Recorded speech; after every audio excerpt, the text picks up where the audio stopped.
Two-man game, TMG, get the news fast, AMG, game of two boxes. Name two boxers that hit as hard as this. Yeah, we're cutting to the truth, no, there ain't no narrative. Eyes up on the cup this year, hear the stadium erupt this year. For my team, TMG.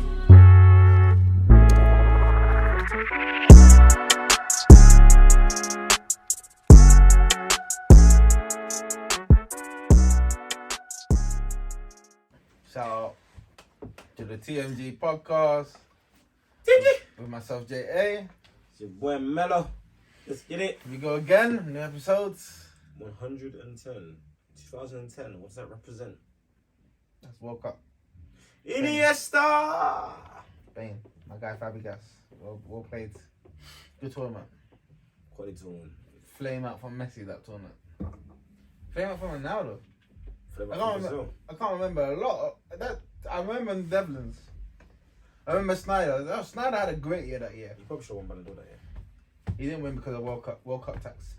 But no one won it. Salah got to his finals, but I think Messi won it that year. Did Messi win it in 2010? Yeah. World Cup tax is deep. Messi- So if Snyder won that, it done the treble, won that, then it would have been tough to give it to Messi. They gave it to Messi over Iniesta and Xavi. And Messi was poor in that World Cup, so It was amazing in the season. it's crazy. 2010, yeah. But he's about to get it back in blood because we're about to get another Ballon d'Or. People are trying to say Haaland. If they get the treble, boy. If we get the treble, The boy. The only way possible we could get it is because the World Cup was so early, people may forget, but the World Cup will override it, man. You sure? Especially But this is so recent memory that he just did the treble. To be fair, actually no, they've changed it now, so He's the season. end of season ones, and I think the voting's done at the end of season as well. If that's the case, then Haaland may get more votes than he would have before. But Messi's the one that everyone loves. Yeah, it should be. He's the. He's good at. Do you know what you earn the right? You earn the right to be PR. loved. Messi's PR is No, off but the hey, scales. Mello, you have to earn the right. You earn the right. That's why he gets the benefit of the doubt. When you've been around for so long, you get His equity. World Cup was immense, so he deserved it. That's it's a great achievement. One of the greatest achievements, you know, individually and on a team stage you can have. You basically want this team to win as a solo star. But he did. Unlike I said, somebody he couldn't win his team to get a game. He's, I guess, equivalent in the sporting arena. Him, Ronaldo, and LeBron, I guess, the three most popular athletes of this generation. If not, I guess they are the three most popular Canelo. athletes. The three most popular athletes of this generation for sure. Floyd. Floyd's the other generation, probably. Floyd's a better man. Neymar? No, he's not as popular as LeBron Neymar got reach though. and Messi and Ronaldo. Wouldn't say Steph. Just getting into that. Maybe. But yeah, Mayweather's of a different era. He's more. How about Tom Brady? Actually, Mayweather's like he's closer to. Actually, how old is Mayweather's like 43 now. Yeah, it's old. He might just eke into that. The 2010s. The Mayweather's weird because his main career was like 2000s more than 2010s. All the other three, Messi, Ronaldo, and LeBron, their careers 2010s. Let's say let's take Mayweather out. Take all those guys. Tiger would have been there. Tiger, and all the tennis men, Nadal, Djokovic. Floyd is 46 on game out here. Yeah, damn. That guy's pushing 50 now. You got all the tennis men, Djokovic, Nadal, Federer. Their time's coming up. So they were 2010s as well. Well, technically, yeah, I see Messi winning it. But your other guy, I don't know where you got this Lakers shirt. They never playing in black in my whole life. He's a custom one. But you need to explain yourself. I've played in black, actually, black and yellow. Oh, Kobe time! That's a black and yellow thing. Black and yellow. They had that in the bubble. Black and yellow. Yeah. You know what it is. Everything Big. I do it big. That song is still That's bad. commemorating Kobe thing. Shout out Wizkid, man. Not Wizkid, Wiz Khalifa, sorry, my What bad. was that? Year 7? When that came out, Year 7, year 8. probably when that song came out, that was crazy. But I had my. so when that song comes on in the function with the serious bass, the speaker of the bass, it goes off still. You dancing? I'm head bopping, might do a little 2-step. Boy, they came. Well, should have worn black yesterday. Why? Because of the funeral, what the heck? We're burying. Buried the man, buried. Dead and buried, season over. Shout out to Nuggets. Shout out to the Lakers. What a fantastic 4-game series. I don't think you get a better 4-game series. Some people say the Nets and the Celtics when the Celtics swept the Nets with KD, I believe. But none of these games were blowouts. But I don't think any of those games were blowouts. They're all close in the fourth quarter. They're close in the fourth quarter. Also when Warriors beat the Blazers, I think the Western Conference final. But the Blazers, Warriors just giving them small hope. And they kept them beating them. I think the Warriors were up every fourth quarter. The Blazers were up every fourth quarter in that series, and they lost. But this one was crazy as well because all the games were close. All the games relatively went down to the wire. They went to the wire. It was clutch performances from the Nuggets. The Nuggets' execution is just so surpassed the Lakers, and it's basically because of that 2-man game by Murray and Jokic, which is just unstoppable. Basically, the best 2-man game, second best 2-man game in the world, behind obviously me and you. Well, obviously, but obviously, the way Jokic and Murray, they can invert it, they can switch it, they can change the handler, they move so many pieces in and around it, but the core of it is a pick and roll with a 5 and a 1, and it absolutely discombobulates opponents. It changes the flow of the game, and they can execute off it. When it came down to the crunch, it comes down to who can execute the best, and because the Denver had a go-to plays rather than a go-to player, there's not so much more they could do. Yeah, opened up a lot of opportunities. It was more diverse, and their shooters were shooting, which allowed them to operate in more space. Couldn't really help off them. We helped off. KCP was hitting them. We helped off Michael Porter Jr. was most likely hitting them. Even help off Bruce Brown, who hit his shots. Aaron Gordon, he hit timely threes when he needed to, but more time he obviously was getting to the rim, being a nuisance. The series has come a long way because I think maybe did we record last Thursday? And Nuggets were only 1-0 up, and they were saying, they found a recipe. They found the recipe in that game 1 loss. They found the recipe. Week. Things changed. Things changed so quickly.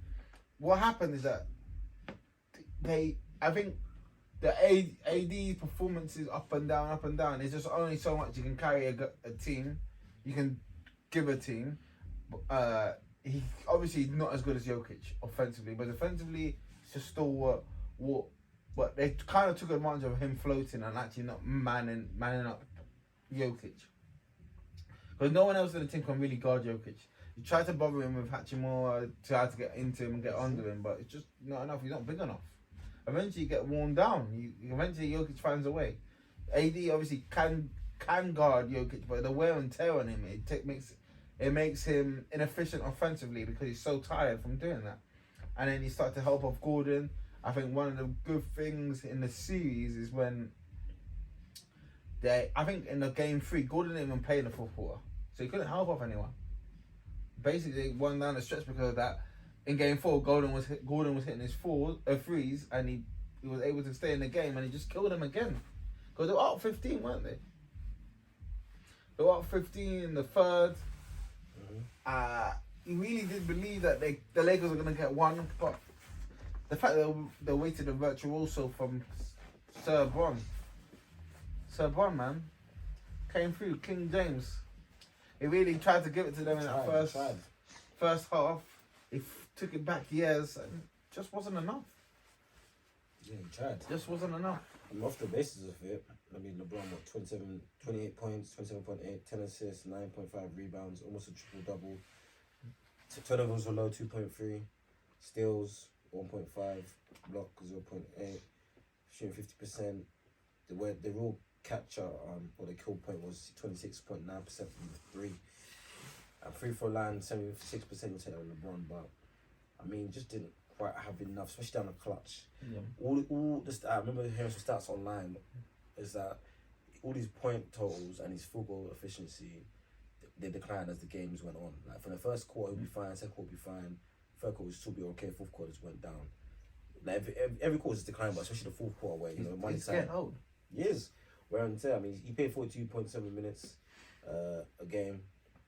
He tried to shine it, but In this pairs is very much a he pick and choose his moments throughout the series. Like, if it's getting out of hand, you step up.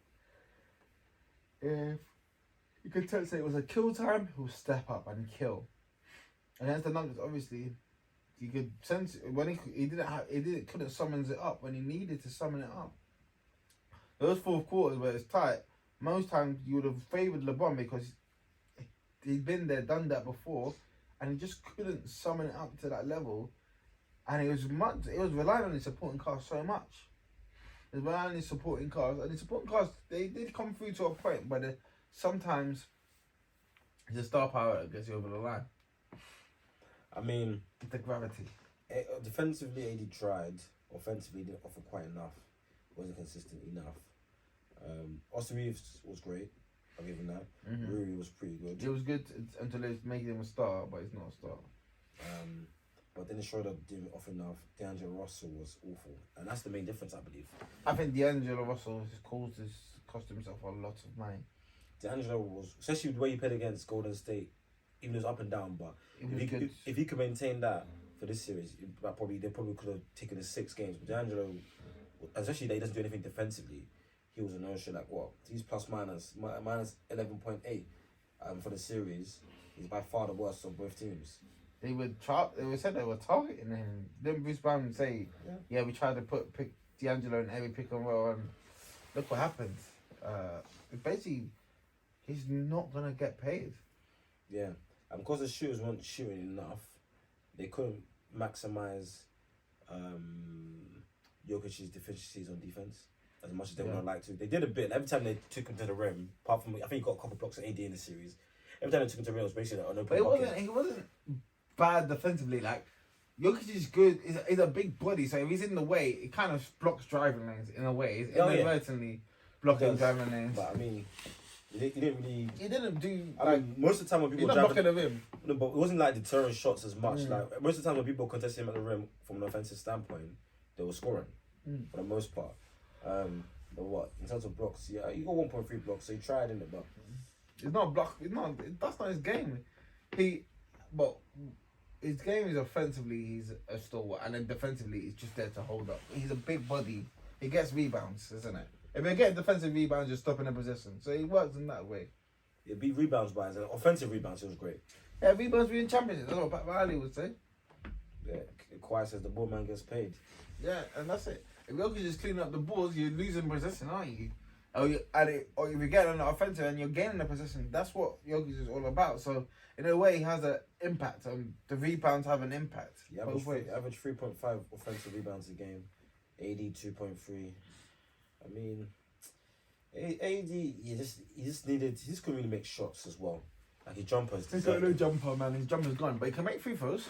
He can make free throws again now, but his jumper's gone. Like, he was one of the best mid-range shooters. He's got 2 bench. Especially as a big in the bubble, but you can't make. And his free was okay. 1 3 is not reliable. Even though he shot 50% off 1 attempt, but he just couldn't really make outside shots. And in playoff basketball, outside shots, particularly the mid-range, matter because they take away the free, they kind of take away the rim, and they leave you mid-range shots. And the teams that have good mid-range shooters in like Murray, Butler, obviously Jokic when he wants to. and Porter Jr.'s Paul Jr.'s all right. KCP can probably hit a couple. They're the teams like this say win, and the Lakers. It was annoying because, like I said, in every game they were right in it. I just couldn't close, but I think For my team, TMG.